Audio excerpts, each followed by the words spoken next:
Welcome everyone, Aditya शिक्षक classes channel पर सभी लोगों का स्वागत है। Previous year questions math pedology की क्लासेस चल रही है और इससे पहले आपकी 2 क्लासेस हो चुकी है मैथ पेडोलॉजी का। जिन लोगों ने तक नहीं देखे हैं वही लोग जरूर जाके देखें। और मैंने सभी पॉइंट्स का आपको एक्सप्लेन किया हूँ और उसको कंप्लीट करने के बाद आपका 15 नंबर मैथ पेडोलॉजी में आपका फिक्स है। पेपर 1 के क्वेश्चन को आपको सोल्व करवाए जा रहे हैं और सीटेट में जितने भी इंपॉर्टेंट क्लासेज हुए हैं, जितने भी इंपॉर्टेंट क्वेश्चंस आ रहे हैं, सभी क्लासेज हो चुकी है। चाहे वो सीडीपी के हो, चाहे वो मैथ के हो, चाहे ईवीएस का हो, सभी क्लासेज आपका हो चुका है। सभी का एक अलग प्लेलिस्ट आपको बना हुआ है, सब लोग जोड़ जाके देखें वहाँ पर। मैथ का न्यूमेरिकल्स का एक अलग प्लेलिस्ट बना हुआ है और मैथ पेडोलॉजी के लिए और मैथ थ्योरी के लिए सबका एक अलग अलग आपका प्लेलिस्ट है जो बना हुआ है। तो उसे एक बार जोड़ जाके चेकिंग करें। तो शुरू करते हैं आज का सेशन है जो, और सभी लोग चैनल को शेयर कर दीजिए और शुरू करते हैं आज का सेशन। तो आपके स्क्रीन पर पहला क्वेश्चन ये रहा, choose the correct assessment about geometrical thinking levels as per van Hiele theory. Visualisation is the most basis level, deductions level comes from before analysis level, relationship level comes after analysis level. और मैं आपको यहाँ पर option number 1 और 2 इसलिए show कर रहा हूँ कि दोनों में से कोई एक ही आंसर आपका सही होगा। मैं इस प्रश्न को आपको हिंदी में शो करूँगा और इसका जितना भी आपको मुख्य पॉइंट है इसका पीडीएफ आपको मिल जाएगा। जो लोग हमसे कमेंट बॉक्स में कमेंट करके मांगेंगे सिर्फ उन्हीं लोगों को दिया जा रहा है। और टेलीग्राम से जो मित्र जुड़े हैं देख रहे हैं वो लोग हमें मैसेज टेलीग्राम पर कर दीजिएगा, तभी आपको मैं शेयर आपको कर सकता हूँ फाइल को। और कल का पीडीएफ आपको नहीं मिला था उसके लिए हम क्षमा चाहते हैं और आज का पीडीएफ दोनों में मिला कर सेंड कर दूँगा। चैनल पर सारा काम मुझे अकेले करना पड़ता है, सारा चीज़, तो इसी कारण क्या होता है कि कभी कभी फाइल्स आपको भेजने में आपको समय लग जाता है। वेन हिले के सिद्धांत के अनुसार ज्यामितीय चिंतन के बारे में सही कथन या कथनों का चयन कीजिए। पहला कि दृश्यकरण एक आधारभूत स्तर है, निगमन स्तर विश्लेषण स्तर से पहले आता है और संबंध स्तर विश्लेषण स्तर के बाद आता है।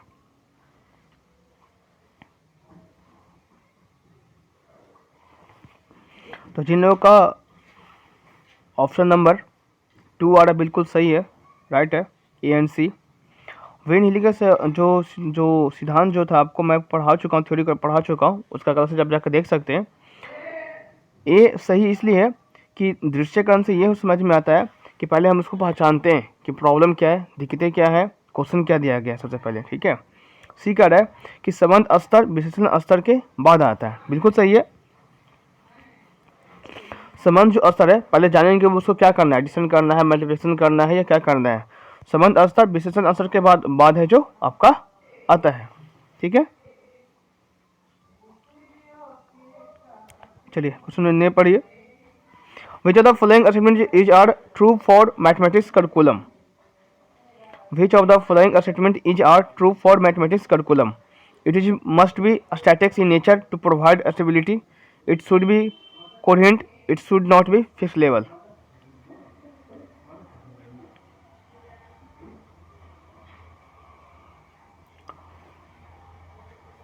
जिन लोगों को आंसर आ रहे हैं उनसे लाइव चैट कमेंट्स में कमेंट करेंगे कि इसका आंसर क्या होगा।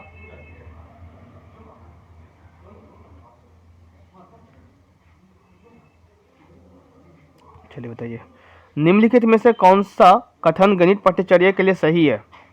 स्थिरता प्रदान करने के लिए इसकी विकृति अस्थायी होनी चाहिए, इसे सुसंगत होना चाहिए, इसे लचीला नहीं होना चाहिए। सुसंगत होना चाहिए या इसे लचीला नहीं होना चाहिए।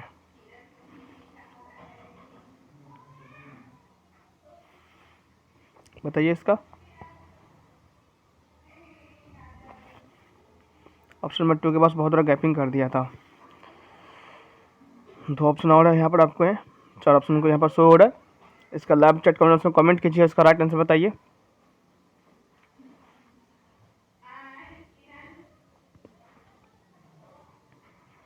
ठीक है, तो देखिए यहाँ पर निम्नलिखित में से कौन सा कथन गणित पाठ्यचर्या के लिए सही है? तो यहाँ पर जो आंसर होगा वो सिर्फ खाली आपका बी होगा, इसे लचीला नहीं होना चाहिए, जबकि ये गलत है। आपको NEP 2020 में ये कहा गया है कि कोई भी पाठ्यक्रम हो, कोई भी सब्जेक्ट हो, वो क्या होना चाहिए, आपको लचीला होना चाहिए। लचीला इसलिए होना चाहिए क्योंकि बच्चे उसको आराम से समझ सकते हैं, उसके गार्जियन भी पढ़ सकते हैं और बच्चे को समझा सकते हैं। ठीक है, और इसे सुसंगत होना चाहिए। सुसंगत होने का मतलब इसका मतलब ये होता है कि उसमें जो ये होता है कि बालक जो है उस पाठ्यचर्या को, उस सब्जेक्ट को आसानी पूर्वक समझ सकता है। ठीक है, और उसमें जो शब्द जो दिए गए हैं, जो वाक्य जो लिखे गए हैं, जो जिस प्रकार से बनाए गए हैं, वो सारी चीज़ आपका वो सब के सब एक अच्छे लेवल से होता है और एक लचीला ढंग से होता है, जिससे कि बालक उसको समझ सकता है, उसको पढ़ सकता है। ठीक है, और उसमें वो लॉजिक तार्किक है जो लगा सकता है। तो अभी ये आपका ऑप्शन बिल्कुल सही है। ए, स्थिरता प्रदान करने के लिए इसकी आकृति अस्थायी होनी चाहिए। तो ये जो अस्थायी जो होनी चाहिए ना, यही सब गलत हो जाता है। कोई भी चीज़ अस्थायी नहीं होता है इसके लिए। ठीक है, तो ऑप्शन नंबर बी है क्या, बिल्कुल आपका राइट आंसर है। चलिए क्वेश्चन नेक्स्ट में आइए। According to national curriculum framework 2005 NCF 2005 which of the following aims of teaching mathematics is least appropriate for primary classes. ये लिस्ट जो शब्द जो है ना, ये आपको पूरा सेंटेंस को, पूरा क्वेश्चन को आपको चेंज कर देता है। ठीक है, ये लिस्ट जो शब्द है वो आपको पूरे क्वेश्चन पैटर्न को पूरा आपको चेंज कर देता है। According to NCF 2005 which of the following aims of teaching mathematics is least appropriate for primary classes. Class का टाइमिंग आपको 4 बजे से है। मैं आपको क्लासेज का टाइमिंग अभी आपको 4 बजे से आपका क्लासेज आपको डेली आपको कंटिन्यूस चल रहा है। और मैथ पेडोलॉजीज का जितने भी प्रीवियस ईयर क्वेश्चन हो सके मैं उतना आपको कंप्लीट करवा दूंगा। और संडे को मैं डबल क्लासेज कर दूंगा, 2 या 3 क्लास में संडे को खींचने की कोशिश करूंगा मैथ पेडोलॉजी का। आई विल बी ट्राई, मैं ऐसा कोशिश कर सकता हूँ, ये कंफर्म नहीं कि मैं करूँगा ही, but I will be try. प्रश्न को हिंदी पढ़िए। राष्ट्रीय पाठ्यचर्या रूपरेखा 2005 के अनुसार निम्नलिखित में से कौन सा गणित शिक्षण का उद्देश्य प्राथमिक कक्षाओं के लिए न्यूनतम उपयुक्त है? बताइए, नीचे लाइव कमेंट्स में कमेंट कीजिए।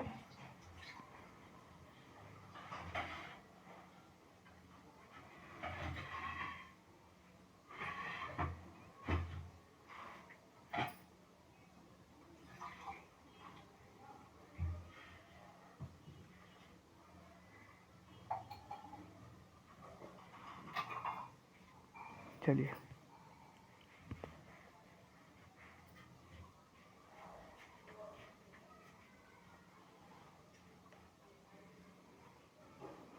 ठीक है।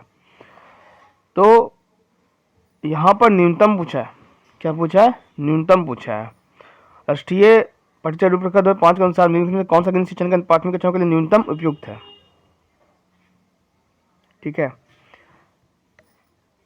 तो आपका जो ये न्यूनतम जो होगा ये होगा आपका 4 होगा। ठीक है, गणित के प्रति रुचि विकसित करना, ये तो पहले में आता है, सबसे पहले आता है। अनुमान लगाने कौशल को पोषित करना, ये भी आता है। विजय कौशल में निपुणता, ये नहीं आता है। निपुणता अभी नहीं होता है। निपुणता का मतलब पूरी तरह से उसको सब कुछ शामिल कर देना, ये अभी निपुणता बच्चे को प्राथमिक में भी नहीं आएगा। ठीक है, प्राइमरी में आपको ये नहीं आएगा, चाहे इसको प्राइमरी क्लासेस में इसको नहीं कर सकते। ठीक है, हाँ, दीर्घ स्थान के संबंधी मैंने आपको पहले भी मैं आपको इसके बारे में बता चुका हूँ। इसका PDF मैंने आपको फर्स्ट क्लास में आपको शेयर भी किया था कि दीर्घ स्थान में क्या होता है कि आपको किसी भी जो यहाँ पर जो इस प्रकार से बना रहे हैं आपको,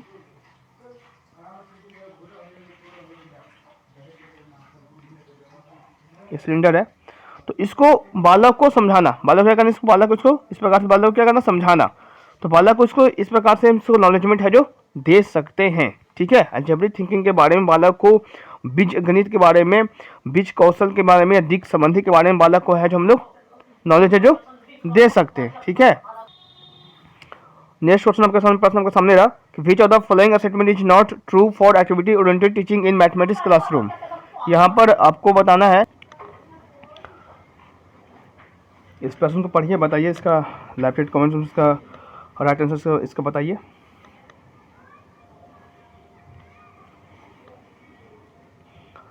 Which of the following statement is not true for activity oriented teaching in mathematics classroom?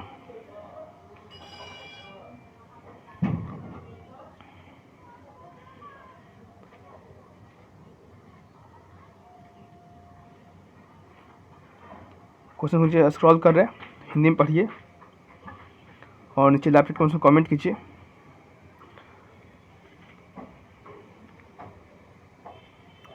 बताइए, निम्नलिखित में से कौन सा कथन एक गणित कक्षा में गतिविधियों पर केंद्रित शिक्षण के लिए सही नहीं है?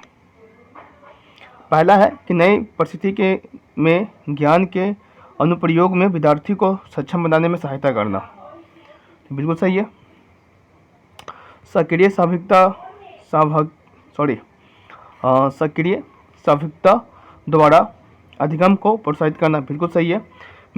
सब लोग मिलकर के काम करेंगे और उनके जो अधिगम जो होते हैं, उनके जो लर्निंग जो होता है उसको हम लोग बढ़ाएंगे और उसको अधिगम को बढ़ाने के लिए हम उसको क्या करेंगे, उसको हम लोग प्रोत्साहित भी इसको हम लोग कर सकते हैं। ठीक है, आगे आपका दिया है कि नई परिस्थिति में ज्ञान के अनुप्रयोग विद्यार्थियों को सक्षम बनाने में सहायता करना, बिल्कुल सही है। जब नई परिस्थिति में ज्ञान के अनुप्रयोग मतलब कि उनके सामने कोई नया परिस्थिति आ गया, ठीक है, लेकिन उसके पास उनको सक्षम है। पहले ही आपको हमने NCF 2005 में मैंने आपको जिक्र भी किया था कि नए टेक्नोलॉजी का जब प्रयोग करते हैं ना, बालक को नई शिक्षा देने से ये होता है कि बालक कोई भी परिस्थिति के अनुसार वो उस चीज़ को हल कर सकता है। ठीक है, रट कर याद करने को प्रोत्साहित करना, ये कभी भी किसी भी सब्जेक्ट में आपको इसको गलत हमेशा किया गया है, तो यही आपका राइट आंसर है। ठीक है, क्वेश्चन 50 को पढ़िए। विच of the list process is least appropriate for doing mathematics. तो जो लोग लास्ट में एग्जाम दे रहे हैं ना, तो वो इस शब्द को हमेशा माइंड में कर लें, लिस्ट शब्द को। ये लिस्ट एक ऐसा जो शब्द है ना, जो न्यूनतम, उस आपके जो चारों ऑप्शन सही रहेंगे, चारों आंसर आपका सही रहेगा और उसमें आपको न्यूनतम को आपको सिलेक्ट है जो करना है, चुनना है। ठीक है, बताइए इसका answer. Which of the following process is least appropriate for doing mathematics.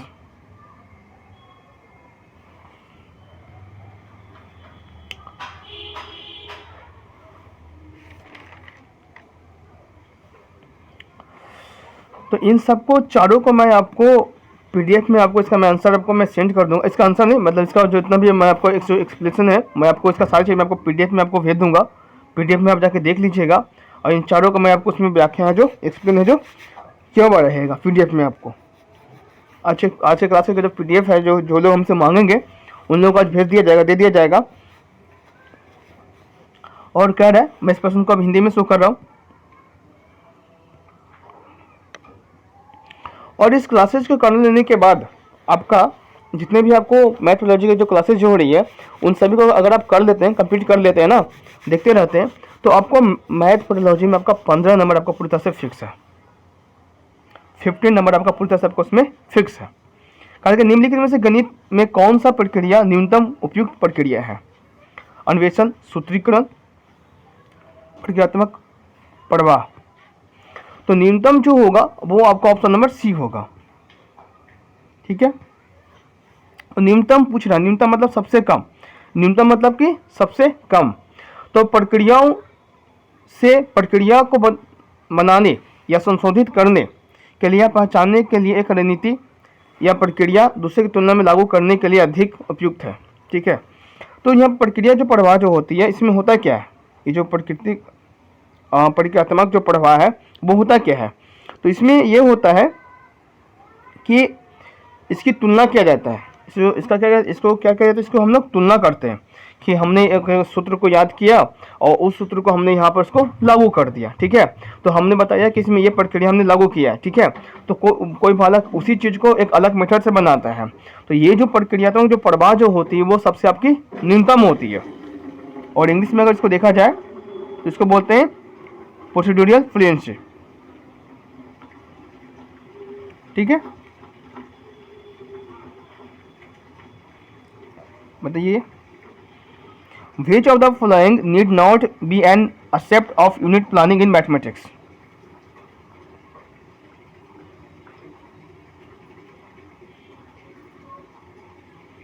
Question को स्क्रॉल करने पर वो थोड़ा डीप जा रहा है, जैसे मैं इसको स्क्रॉल कर रहा हूँ तो वो धीमा जा रहा है, मतलब जूम होने पर वो फट रहा है।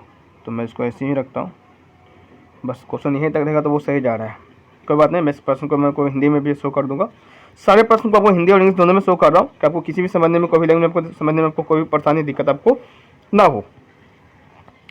तो which of the following need not be an aspect of unit planning in mathematics? Tentative and temporal distribution of the content and relevant pedagogic process. B है planning of units strictly in the order as given in the textbook. C है planning and identification of relevant pedagogic resources for a given set of conceptual area. D है कि scope for adaptation and modification of teaching strategy according to the learner's requirement. Hindi प्रश्न को देख लीजिए, हिंदी में कोई दिक्कत नहीं करेगा। बताइए इसका हिंदी में पढ़िए और नीचे लैपटॉप कमेंट्स में से कमेंट कीजिए।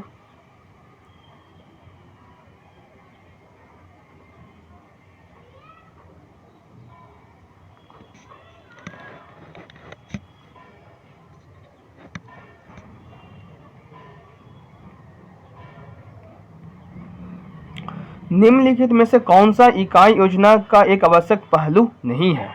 तो विषय वस्तु एवं सुसंगत शिक्षण प्रक्रियाओं को अंतरिम और समीक वितरण। ठीक है, तो ये बिल्कुल आपका राइट आंसर है। क्या कह रहा था कि विषय वस्तु एवं सुसंगत शिक्षण प्रक्रियाओं का अंतरिम और सामयिक वितरण। कहता है कि कोई विषय वस्तु जो है उसको सुसंगत मतलब कि जमा करना, सुसंगत मतलब कि जमा करना, या सुसंगत शिक्षण कहने का मतलब ये है कि बालक को उस पहलू में बताना कि जिस पहलू में बालक को समझ में आ जाए। ठीक है, वो आगे कह रहा है कि प्रक्रियाओं का अंतिम और समीक वितरण। अब इसको हम लोग डिस्ट्रीब्यूटिंग भी कर सकते हैं। आगे दिया कि पाठ्य पुस्तक में दिए गए तय क्रम के अनुसार इकाइयों को योजना बनाना। ये आपका बिल्कुल गलत है। आपको मैं जिक्र करूंगा आगे क्यों गलत है इसके बारे में। सी है कि उचित शैक्षणिक संसाधनों की पहचान करना एवं उनको कक्षा में सम्मिलित करने हेतु योजना बनाना। ये बिल्कुल सही है। मतलब कि कुछ भी जो हाईली जो एजुकेशन है, अगर किसी बालक को उससे उस चीज़ से अगर उसको बालक की हाईली एजुकेशन बढ़ सकता है तो उसको उस योजना में आपको शामिल करना चाहिए। डी ऑप्शन कर रहा है कि शिक्षार्थियों की आवश्यकता के अनुसार शिक्षण विधियों में अनुकूलन और बदलाव की संभावना। बिल्कुल सही है। अगर शिक्षक को लग रहा है कि ये पहलू से बालक नहीं समझ रहा है तो उसको अलग पहलू से उसको बताया जाए कि जिससे कि बालक को क्या है, बालक को समझ में आना शुरू हो जाए या बालक को उस विषय में उसको मन लगे। तो ये सही है, आपका डी सही है, सी सही है, आपका ए भी सही है, आपका बी क्या है, गलत है। ठीक है, तो बी आपका राइट आंसर है। पाठ्य पुस्तक में दिए गए तय क्रम के अनुसार इकाइयों की योजना बनाना, ये बिल्कुल गलत है। ये पाठ्य पुस्तक में जो दिए गए जो तय क्रम है उसके अनुसार आपको नहीं आपको योजना बनाना है। ठीक है, आपको योजना उस प्रकार से बनाना है कि जिससे बालक को कोई भी चीज़ को समझ में बालक को आ जाए। बालक को समझ में नहीं आ रहा है और उसको तय हमारा पाठ्य पुस्तक में तय क्रम अनुसार कुछ और कह रहा है तो हम आगे बढ़ जाएंगे। नहीं, आगे नहीं बढ़ेंगे जब तक बालक को समझ में नहीं है। जब तक जितने भी बालक को पढ़ा रहे हैं कक्षा वर्ग में, जितने भी वर्ग कक्षा में जितने लोगों का पढ़ा रहे हैं बालकों को, अगर उनकी शिक्षा कंप्लीट नहीं होती है तब तक आपको आगे नहीं बढ़ा जाता है। अब बढ़ते हैं नेक्स्ट क्वेश्चन में, आपको बढ़ते हैं। चलिए ये बनाइए। While multiplying the three numbers given as इतना इतना, student calculates the following manners: इतना इक्वल टू इतना, इतना इक्वल टू इतना, इतना इक्वल टू इतना। Which of the following properties multiplication of number the student has used? इन सब चीज़ का मैं आपको जिक्र करूँगा अभी।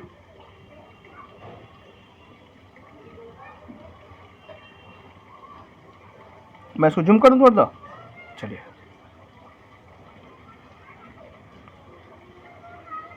आपको कोई परेशानी नहीं होगा। कोई परेशानी कोई दिक्कत होता है या कुछ फीडबैक देना है तो नीचे कमेंट बॉक्स में आप है जो फीडबैक आप दे सकते हैं। आपका फीडबैक हमारे लिए बहुत ही इंपॉर्टेंट रहता है और ऑप्शन यही दो में से कोई एक है। ठीक है, मैं बाकी चारों का भी आपको एक्सप्लेन कर दूंगा। देख लीजिए चारों।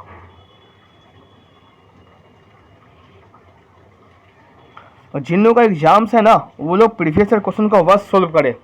इस बार एग्जाम्स में क्या हो रहा है कि पैटर्न को सब कुछ सेम रखा गया। पैटर्न आपको हमेशा सेम रखा जाता है, सेम रखा गया भी है और सिर्फ खाली क्वेश्चन को आपको बदला गया, चेंज किया गया है।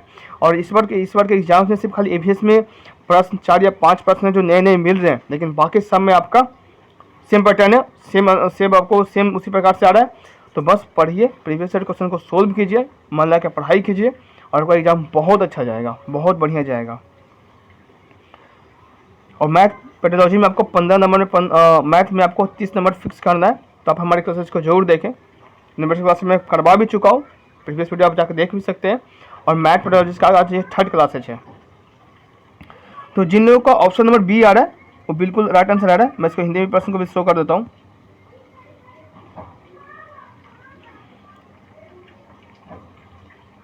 चलिए,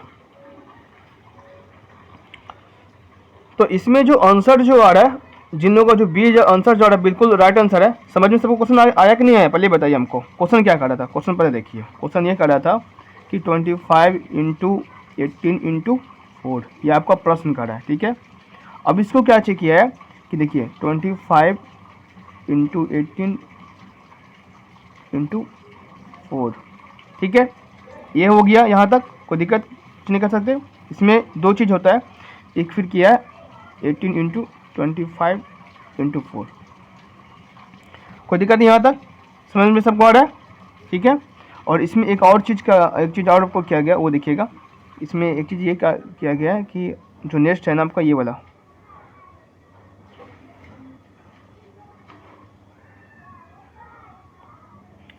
सबका मतलब एक ही होगा। सबका मतलब जो क्या होगा, सबका मतलब जो है वो एक ही होगा। ठीक है,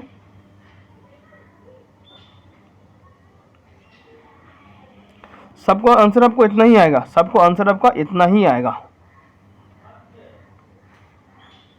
ठीक है, इसको मल्टीप्लिकेशन कीजिएगा तो आपको आंसर इतना ही आएगा। इन दोनों का भी, इसको भी मल्टीप्लिकेशन कीजिएगा, इसका भी मल्टीप्लिकेशन कीजिएगा तो आपको इतना ही आंसर आएगा। और इसका भी मल्टीप्लिकेशन कीजिएगा और इसका भी मल्टीप्लिकेशन कीजिएगा तो आपको आंसर कितना आएगा, आपको आंसर है जो इतना ही आएगा। 25 इंटू 4 100 हो जाएगा, और 100 इंटू 18 कीजिए तो सब वही आंसर आएगा। तो ये किस में आता है, ये आपको कौन सा बी में आता है। तो इस प्रश्न को आप इंग्लिश में देख लीजिए कि कम्युनिकेटिव एंड डिस्ट्रीब्यूटिव। कम्युनिकेटिव में क्या आता है, देखिए पहला कम्युनिकेटिव तो आता है और ये डिस्ट्रीब्यूटिव आपका नहीं आता। कम्युनिकेटिव किसको कहते हैं, ये देखिए कम्युनिकेटिव आपको यहाँ पर करते हैं ए इंटू बी इंटू सी। नोटबुक में नोट कर लीजिए। नोटबुक में अगर नोट करना है आपको तो नोट कर सकते हैं।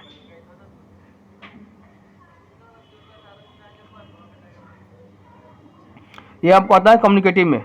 डिस्ट्रीब्यूटिव में देखिए, इसमें ये होता है कि ये देखिए ए इंटू बी प्लस सी। जिनको नोट करना है नोट कर सकते हैं ऐसी। तो ये फॉलो नहीं कर रहा था, ये फॉलो कर रहा था। तो पहला ऑप्शन क्या है, बिल्कुल गलत है। ये आंसर बिल्कुल राइट है। इसमें ये कह रहा था कम्युनिटी में आपको तो अभी मैं ऊपर जिक्र नहीं किया हूँ कम्युनिटी को। ठीक है, यहाँ से यहाँ तक कम्युनिकेटिव आपका है। और इससे क्या कहते हैं, एसोसिएटिव को आपको कैसे लगती करते हैं, तो सिंपल तरह से करते हैं।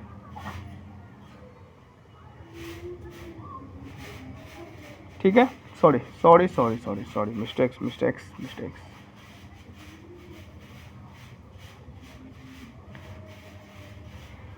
ठीक है, समझ में आ रहा है, किसी को दिक्कत। अब एक मत सिर्फ वाली ये बच गया, आइडेंटिफाई। तो आइडेंटिफाई को बस सिंपल रूल में करते हैं कि a इंटू 1 इक्वल टू ए। ये आपको मल्टीप्लिकेशन के रूल्स में आपको पढ़ना है। मल्टीप्लिकेशन के रूल्स में आपको ये सब चीज़ आपको क्या करना है, आपको पढ़ाई है जो करना है। कोई दिक्कत नहीं, सबको समझ में भी आ रहा है, किसी को दिक्कत। तो ऑप्शन नंबर बी क्या है, बिल्कुल आपका राइट ऑप्शन है। अब बढ़ते हैं नेक्स्ट क्वेश्चन की तरफ बढ़ते हैं।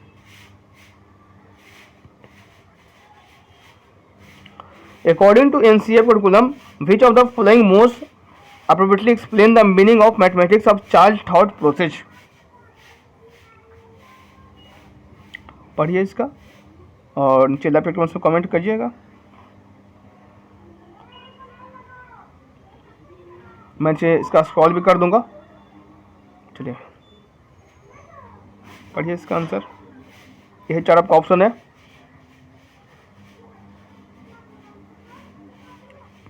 क्वेश्चन क्या कर रहा था कि according to NCF 2005 which of the following most appropriately explain the meaning of mathematics of child thought process. Mathematics of child thought process.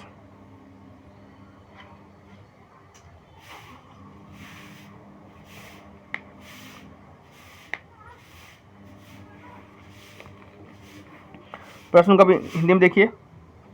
NCF 2005 classes में करवा चुका हूँ। एनसीएफ 2005 की क्लासेज आपकी सब लोग की हो चुकी है।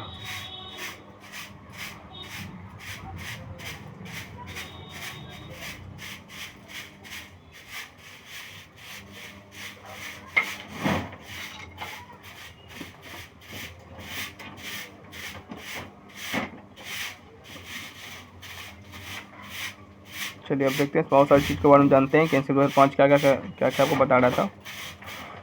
तो बहुत सारी गणित जानना बच्चे की विचार प्रक्रिया को गणितीकरण कहते हैं, बिल्कुल गलत है। बहुत सारी गणित को जानना का मतलब तो नहीं था यहाँ पर। गणित में अनेक प्रश्नों को हल करने से बच्चों के विचार प्रक्रिया में गणितीकरण हो जाएगा, ऐसा कुछ नहीं है।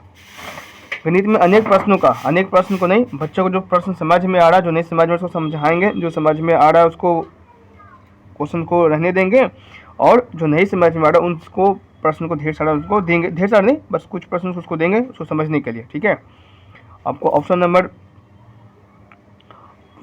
3 देखिए, संख्याओं और उन संक्रियाओं का ज्ञान बच्चे के विचार प्रक्रिया में गणितीकरण करता है, ये बिल्कुल गलत है।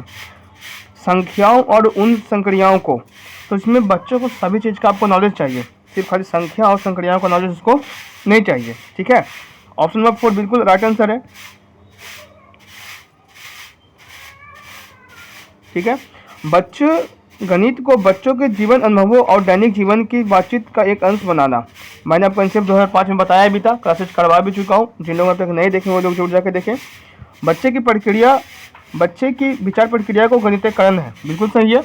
बालक का जो गणितीकरण जो होता है ना, उसको उसको डेली लाइफ के जीवन से उसको जुड़ना चाहिए, जिससे बालक है जो ज़्यादा से ज़्यादा मैथ को सीख सके। ठीक है, Which of the following methods of assignment in mathematics is most appropriate for students facing math NST? इसका भी PDF मैं आपको शेयर कर दूंगा, मेरे माइंड में सब PDF है, सब आपको मैं शेयर कर दूंगा। और इसका नीचे लाइव कमेंट से कमेंट कीजिएगा, बताइएगा। जो लोग हमसे PDF मांग रहे हैं सिर्फ उन्हीं लोगों को PDF भेजा जा रहा है, और जो लोग टेलीग्राम से जुड़ रहे हैं उन लोग से भी मेरा अनुरोध है कि वो लोग भी हमें पर्सनल मैसेज करें, तभी आपको PDF में शेयर कर रहा हूँ। इतने सारे मेहनत करने के बाद बहुत सारे लोग हैं जो हमारे क्लासेज को अनदेखा कर रहे हैं। तो जब अनदेखा कर रहे हैं तो सबको फ्री में डिस्ट्रीब्यूट क्यों किया जाए? जो लोग जिस चीज़ को महत्व देंगे उन्हीं लोग के साथ शेयर किया जाए, क्योंकि इतने सारे मेहनत करने के बाद ये सब कुछ बन पाता है। गणित की चिंता से ग्रस्त छात्रों के लिए गणित में आकलन की निम्नलिखित में से कौन सा विधि सर्वाधिक उपयुक्त है? छात्रों द्वारा जनरल दैनिक लिखना, क्षेत्र भ्रमण, सत्र अंत परीक्षा, आकलन करना। तो आकलन है जो कभी भी हम परीक्षा से नहीं कर सकते। आपको पहले भी मैं आपको पढ़ा चुका हूँ, असाइनमेंट में पहले भी मैं आपको CTP में आपको बता चुका था कि आकलन जब भी करते हैं ना, तो आकलन किसी के बालक को आपको एग्जाम के दौरान उसको आकलन है जो आप उसको नहीं कर सकते। तो जिन लोग ऑप्शन नंबर 4 जो आ रहा है A एंड B बिल्कुल राइट आंसर आ रहा है। अब देखिए क्यों आ रहा है, इसके बारे में चर्चा करते हैं, बताते हैं कि छात्रों द्वारा जनरल दैनिक लिखना, जिन बालक को, देखिए क्वेश्चन क्या कर रहा था, क्वेश्चन को ध्यान पर पढ़िएगा कि गणित की चिंता में ग्रस्त छात्रों के लिए गणित में आकलन की निम्नलिखित में से कौन सी विधि सर्वाधिक उपयुक्त है? सर्वाधिक मतलब सबसे अच्छा। तो छात्रों को ना लिखने के लिए दे, छात्रों को ना मैथ बनाने के लिए दे, और जितने ज़्यादा मैथ को बनाएंगे उनके जो आकलन है, उनकी जो गणित में जो ग्रस्त है उनका वो मजबूत करेगा। क्या करेगा? मजबूत करेगा। बालकों को बेसिस लेवल से मैथ दे, बेसिस लेवल से बालक मैथ सीखेंगे तो बालक का मैथ क्या होगा? अपने आप मजबूत होगा। तब बालक को आप आकलन है जो कर सकते हैं कि बालक कितना सीखा या कितना नहीं सीखा। क्षेत्र भ्रमण का यहाँ पर कारण ये दिया, A एंड B आपका राइट आंसर क्यों है? क्षेत्र भ्रमण का यहाँ पर प्रमाणित क्यों दिया, इसका आंसर क्यों दिया है कि छात्र शुरू में भयभीत होते हैं, बहुत ज़्यादा वो क्या होते हैं? भयभीत होते हैं। अब जब वो क्षेत्र भ्रमण करेंगे, जब वो क्षेत्र को भ्रमण करेंगे ना, तो उनको वो डर अंदर से, भय अंदर से खत्म होगा, और वो वहाँ पर मैथ गणितीकरण को अच्छा से सीखेंगे। ठीक है, अब बढ़ते हैं इस क्वेश्चन की तरफ। ये बनाइए, फिर से वही प्रश्न आ चुका है, इस बार कुछ अलग प्रश्न है। देखिए यहाँ पर सीटेट ने क्या चीज किया था, इतना बड़ा लंबा गैपिंग दिया है, इतना लंबा गैपिंग है। देख रहे हैं। और इसी लंबा गैपिंग में क्या होगा, एक क्वेश्चन और सेट हो जाता, यहाँ पर कम से कम एक क्वेश्चन सेट तो कंफर्म हो जाता, लेकिन नहीं। छोड़िए इस चीज को, बताइए इसको। A primary grade teacher present the computations 536 into 18. C then writes the following 4 more computations and ask. चलिए प्रश्न को हिंदी में देखिए, इंग्लिश से बढ़िया प्रश्न को आप हिंदी में देखें और इसको सोल्व करेंगे, बनाएंगे। ठीक है, तो आगे दे रहा है कि प्राथमिक कक्षा के शिक्षिका ने 536/18 के अभिलेखन को प्रस्तुत किया है। इसके पश्चात उसने निम्नलिखित 4 प्रश्न अभिलेखन के लिए लिखे और पूछे। यहाँ पर मैम ने यहाँ पर जो शिक्षक जो है 536/18 एक को प्रस्तुत किया। ठीक है, और इसी प्रकार से जो वहाँ का जो टीचर्स है उन्होंने 4 प्रश्न को दे दिए। ठीक है, क्वेश्चन आगे क्या कर रहा है कि विचार कीजिए कि इन चारों अभिलेखनों का प्रत्येक का परिणाम इतना ही होगा। परिणाम 536/18 के सटीक परिणाम से अधिक या कम। ठीक है, अब विचार कीजिए कि इन जो चारों का जो आंसर जो होगा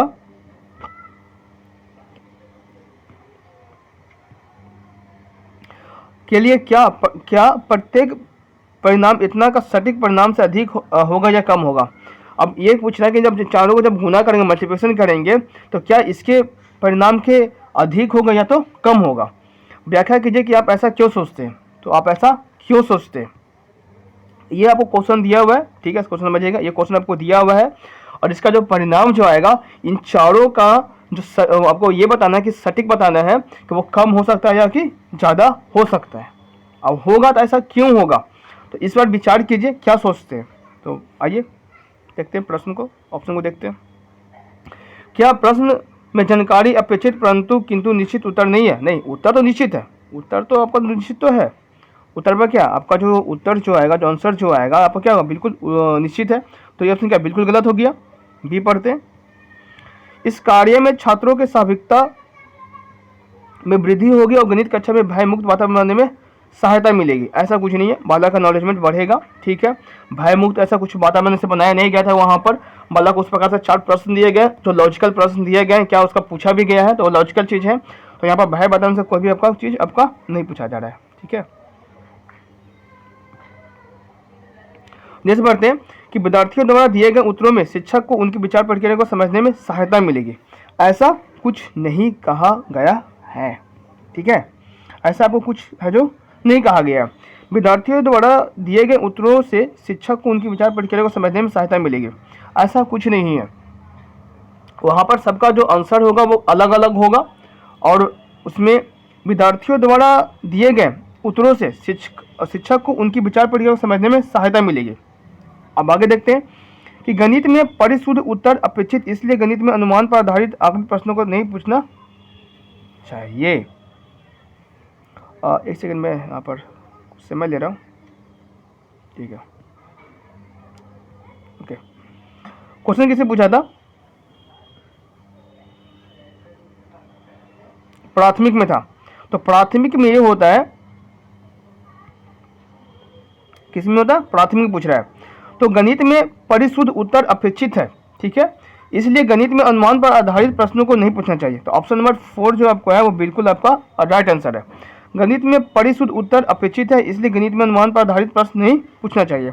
इसका प्रश्न मैं इंग्लिश में देखता हूँ कि multiples mathematics required precious answers, hence question based on instructions and should be avoided in mathematics. प्राथमिक कक्षा में बालक को इस प्रकार से प्रश्न है जो आप उसको नहीं पूछ सकते, क्योंकि बालक को उतना माइंड रिक्वायरमेंट, उतना उसका जो बेसिस जो होता है वो उतना मजबूत आपका नहीं होता है। और इसमें पूछना न्यूनतम, इस दी गई परिस्थिति के लिए निम्न से कौन सा न्यूनतम उपयुक्त है। लिस्ट, इसमें आज के सेशन में आपको लिस्ट सबसे ज़्यादा प्रश्न को आपको पूछा गया लिस्ट। तो लिस्ट आपका सबसे आंसर जो सटीक होगा वो आपको यही होगा। ठीक है, read the following answer accordingly. Hindi में इस प्रश्न को देखिए और लाइव चैट कमेंट्स में कमेंट कीजिएगा। निम्नलिखित को पढ़िए और उसके अनुसार उत्तर दीजिए। ऑप्शन नंबर 1 और बी में कोई एक सही है, बताइए इसका आंसर बताइए। अभी कथन कर रहा है कि प्राथमिक कक्षाओं में गुणन सीखने के लिए क्षेत्रफल मॉडल निर्देश का उपयोग किया जा सकता है। ठीक है, कथन कारण आर कह रहा है कि क्षेत्रफल मॉडल एक संबंधित ब्याहू सारणी एक दृश्य प्रदर्शन है, अतः यह छात्रों के गुणन की समझ और विवेचना को प्रोत्साहित कर सकता है। तो ए और आर दोनों सही है और सही कारण है ए का। तो इसका जो आंसर जो आ रहा है बिल्कुल राइट आंसर आ रहा है।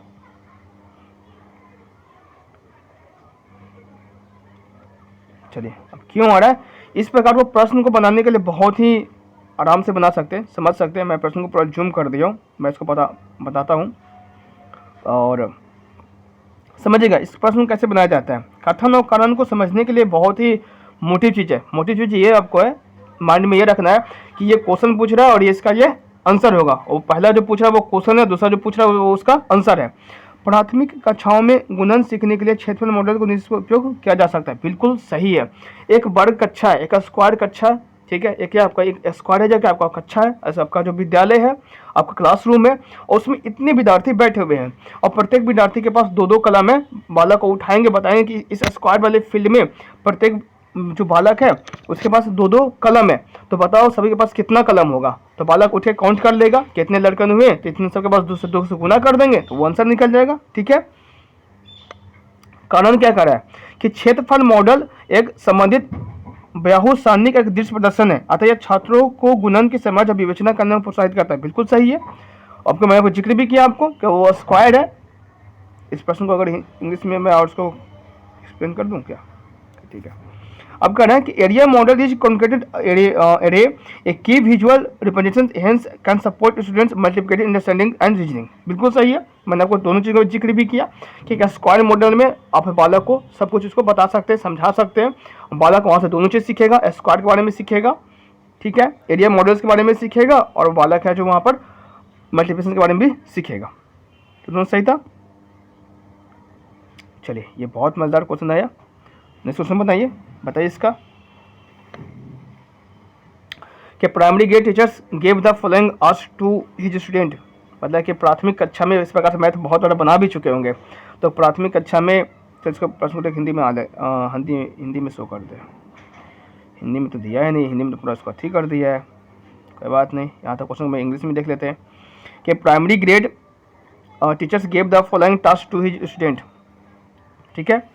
इस प्रकार से प्राथमिक स्कूल के विद्यालय में शिक्षक ने उसको प्रश्न को दिए हैं, जिससे उसको क्या विकसित करना चाहते हैं। Which are the following is most appropriate for the given task, इसमें से जो दिए गए जो ऑप्शन है, जो नीचे चारों जो ऑप्शन है उसमें से कौन सा है जो सुटेबल ऑप्शन होगा। 4 तो एकदम नीचे कर दिया।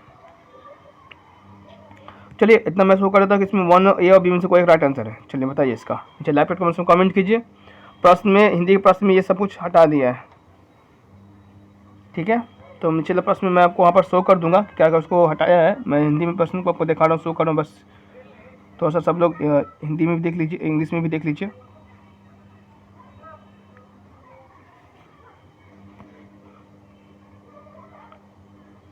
देखिए यहाँ पर प्रश्न को हिंदी में गायब कर दिया है।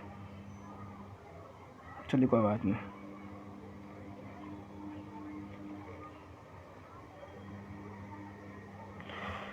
यह छात्रों के मानसिक परिकलन के अनुमान लगाने के कौशल को आकलन करेगा, बिल्कुल सही है। इस प्रकार से जब को मैथ आपको दिया हुआ रहेगा, मैं यहाँ पर भी बना देता हूँ, जो वहाँ पर वो बनाया गया तो मैं भी इस प्रकार से उसको बना देता हूँ। ओके, मैं भी यहाँ पर बनाता हूँ आपको, ठीक है।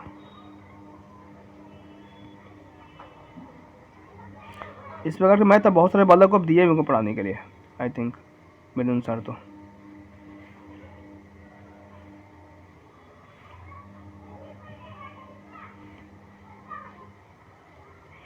यहाँ पर फिल्म ब्लैंक्स आपको भरना है, आपको फिल्म में आपको क्या करना है, आपको इसको भरना है। तो क्या करेंगे इसमें, यहाँ पर 2 लिखेंगे और यहाँ पर 1 लिखेंगे, यहाँ पर क्या करेंगे, यहाँ पर 2 लिखेंगे, यहाँ पर 4 लिखेंगे। तो यहाँ पर बच्चे का जो क्या यहाँ पर देखो ये ऑप्शन बिल्कुल राइट आंसर है। क्यों आंसर राइट है कि यह छात्रों के मानसिक परिकलन अनुमान लगाने के, यहाँ पर छात्र मान लगाएगा कि यहाँ पर 3 जो आंसर जो यहाँ पर जो 3 जो आ रहा है वो कैसे आ रहा है, किससे किससे प्लस किया जाए, ठीक है, और के कौशल को आकलन करेगा, बिल्कुल सही है। यहाँ पर बालक के आपको मेंटल डेवलपमेंट, मानसिक विकास, बालक क्या तर्क लगा रहा है, लॉजिकल लगा रहा है, वही बालक का इसमें विकास होगा, उसका कौशल को हम आकलन भी कर सकते हैं, ठीक है। बी ऑप्शन दे रहा है कि छात्रों के उत्तर को आकलन करने में शिक्षक कार्यों को बढ़ाएगा, ऐसा कुछ नहीं है। या प्राथमिक कक्षा के अध्ययनकर्ताओं के लिए उपयुक्त कार्य नहीं है, बिल्कुल गलत है। इसमें अनेक उत्तर प्राप्त होंगे इसलिए छात्रों को भ्रमित कर सकता है, ऐसा कुछ नहीं है। इसका जो उत्तर होगा वो सटीक होगा। हाँ, अनेक टू अनेक आंसर आपका सटीक है। हाँ, वहाँ पर नंबर तो चेंज हो सकते हैं, वह तो नंबर चेंज ज़्यादा कैसे होगा, या तो फिर 2+1 होगा या तो फिर 1+2 होगा। दो ही चीज़ तो आपका नंबर संख्या आपको हो सकता है, ज़्यादातर संख्या तो होगा नहीं। ठीक है, क्वेश्चन नेक्स्ट में बढ़िए।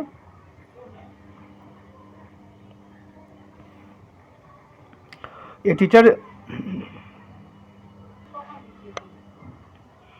teacher gives the following activity to his student.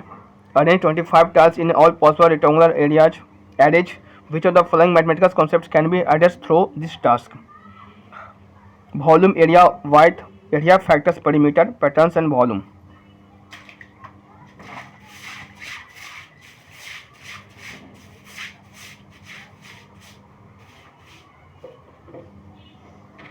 बताइए यहाँ पर arrange 25 task in all possible rectangular arrays, which of the following mathematical concepts can be addressed through this task.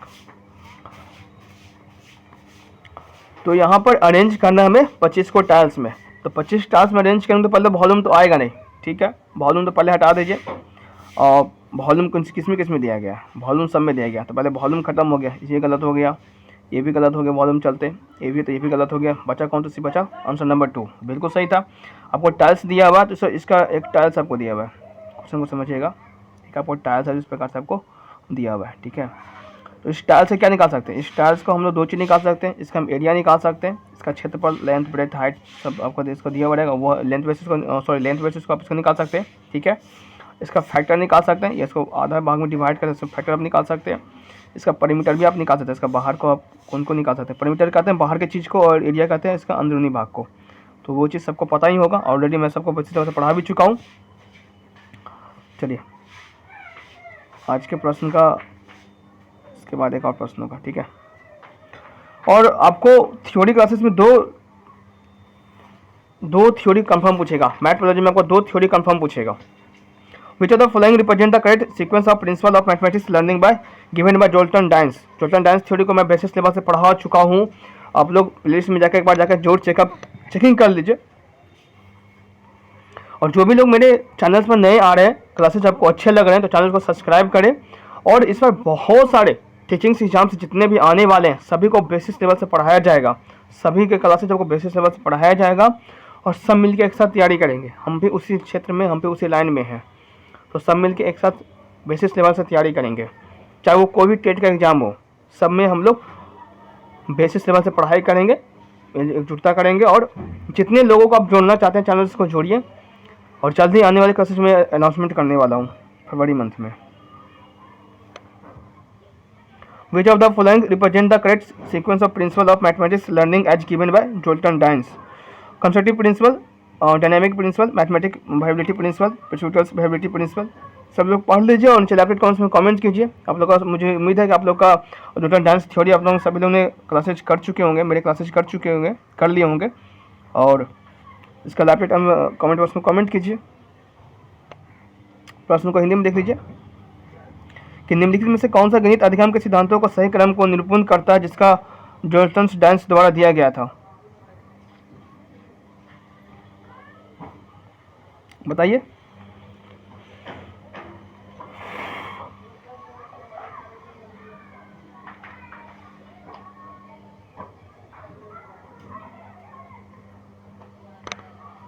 नीचे लैपटॉप कमेंट्स में comment कीजिए, इसका answer सटीक क्या आएगा, इसका सही आंसर क्या आएगा, बताइए नीचे।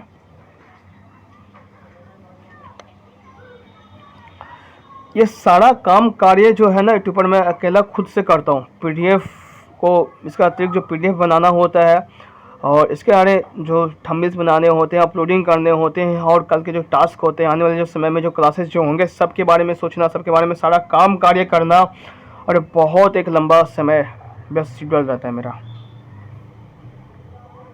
जिन लोग का ऑप्शन नंबर सी आ रहा है बिल्कुल राइट आंसर आ रहा है।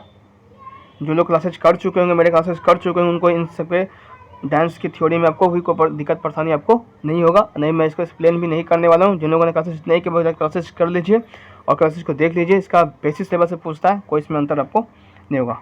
सबसे लास्ट प्रश्न को, आज के क्वेश्चन को, आज के क्लास का सबसे लास्ट प्रश्न है, चलिए इसको बनाइए। और इसमें इसमें ABC में से कोई एक ही सही है। प्रश्न मैं हिंदी इंग्लिश दोनों में शो करूँगा, ठीक है। क्वेश्चन कर रहा है कि which of the following learnings outcomes in mathematics can not be expected from grade 2 learners as per the recommendation of NCERT। measuring the length of tables using a hand spin, showing the 2 into 3 equal to 3 into 2, showing 1/4 plus 3/4। तो कल मैं आपको इसके बारे में third class के बारे में बताया था, आज ग्रेड 2 के बारे में पूछा है, तो इसके बारे में भी मैं आपको PDF में आपको शामिल कर दूंगा। PDF आज की क्लास में इसका भी PDF में आपको शामिल करके मैं भेजूंगा, ठीक है, कि ग्रेड 2 में क्या क्या कहा गया, ग्रेड 2 में क्या क्या नहीं कहा गया, ऐसे मैं यहाँ पर एक्सप्लेन भी कर दूंगा। और मैं इस प्रश्न को आपको हिंदी में शो कर रहा हूँ।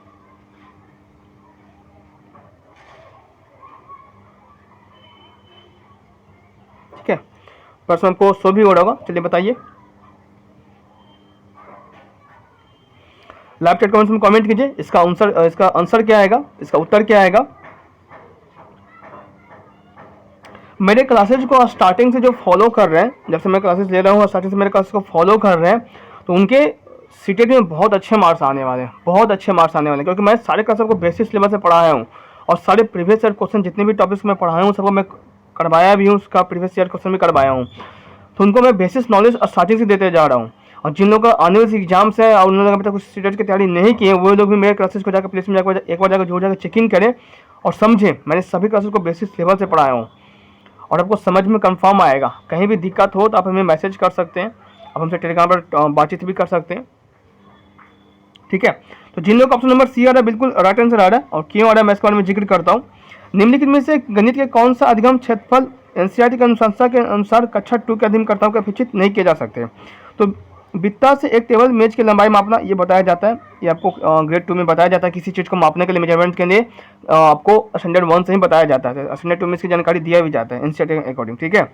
ये भी बताया जाता है 2 into 3 करने के लिए और 3 into 2 करने के लिए बच्चों को ये दर्शाया जाता है, ठीक है।